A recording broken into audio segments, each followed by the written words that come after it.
Management involves far more than just telling others what to do. Before any of you decide that you think you can do your boss job, let's take a look into more of what a manager does. The major function that a manager completes can be categorized into four different functions known as planning, organizing, leading, and controlling. For some of us, we only see the final two, leading and controlling. But you should know that for every managerial, whatever you do, see there is an equal amount that you do not. Behind the manager's closed door, he or she spends a good deal of his or her time planning and organizing, so that he or she can effectively carry out the function of leading and controlling. Now, before you think your boss is different, you should also know that the four functions of management are standard across industries, whether that be in a manufacturing plant, a home office, a grocery store, a retail store, a restaurant, a hotel, or even an amusement park. Effective managers understand how planning, organizing, leading, and controlling are used to achieve organizational success.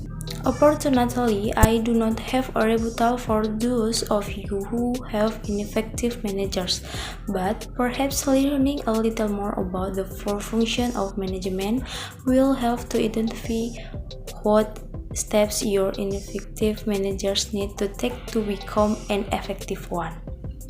Try to think about the four functions as a process where each step builds on the others. Managers must first plan the organization according to that plan, lead others to work towards the plan, and finally evaluate the effectiveness of the plan. These four functions must be performed properly, and when done will become the reason for organizational success. 1. Planning. The first of the managerial function is planning. In this step, the manager will create a detailed action plan aimed at some organizational goals. For example, let's say Melissa, the marketing manager, has a goal of increasing sales during the month of February. Melissa needs to first spend time mapping out the necessary steps she and her team of sales representatives must take so that they can release sales numbers.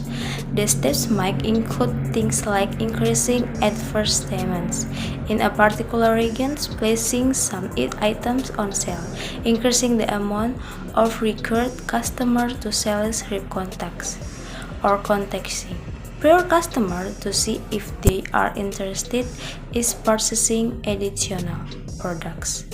The steps are then organized into a logical pattern so that Melissa and her team can follow them. Planning is an ongoing step and can be highly special-based or organizational goals, division goals, departments goals, and team goals.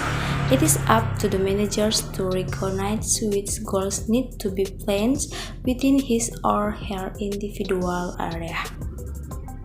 Leading. The third function of management is leading. In this step, Melissa spends time connecting with her employees on an interpersonal level. Discuss beyond simple managing tasks, rather, it involves communicating, motivating, inspiring, and encouraging employees toward a higher level of productivity. Not all managers are leaders, and employees will follow the directions of a manager because they have to.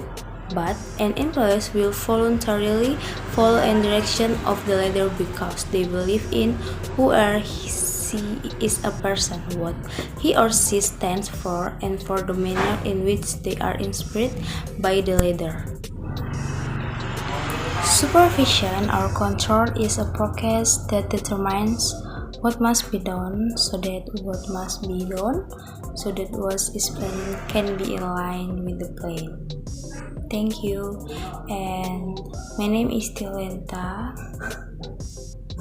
Tinovita. My NPM 2111027, and I hope and your relax forwards and good morning.